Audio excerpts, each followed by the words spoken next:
Hi everyone, we are going to start Cambridge International AS and A level paper for the session October-November 2025, and the subject is pure mathematics 1 and the variant is 1. Let's move to the question number 1.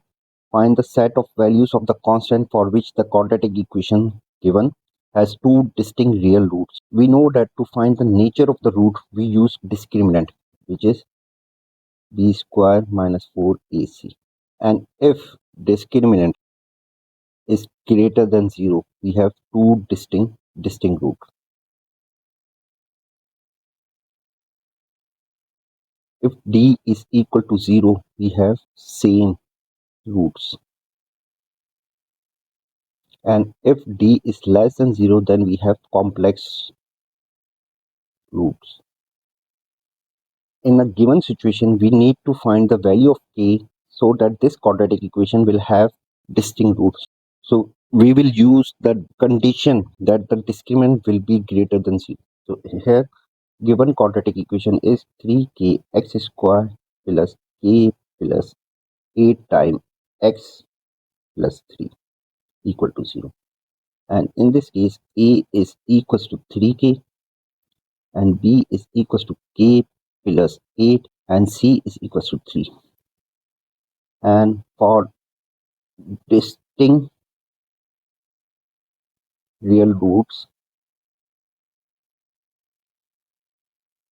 discriminant should be greater than 0. And we know that discriminant is b square minus 4ac greater than 0. And we know that b is equals to k plus 8. So k plus 8 whole square minus 4 times a is 3 of k and c is 3. Should be greater than 0. Solving further, we will have k square plus 16k plus 64 minus 8. 4 times 3 is 12, 12 times 3 is 36, so 36k should be greater than 0.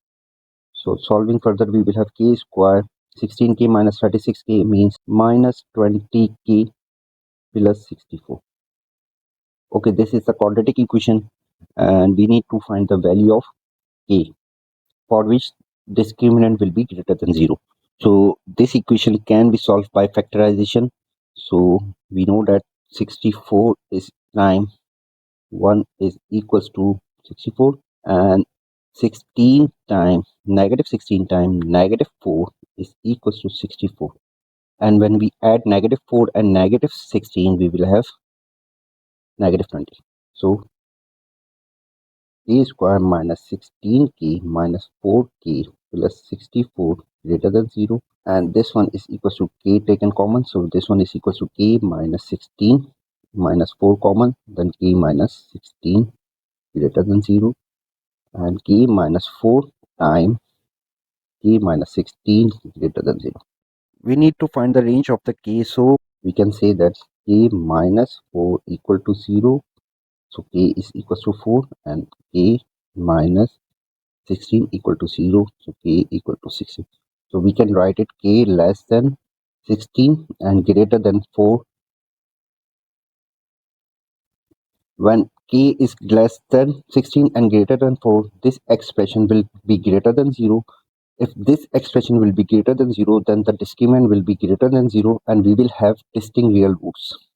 Okay, this is the required range of k. Let's move to the question number 2.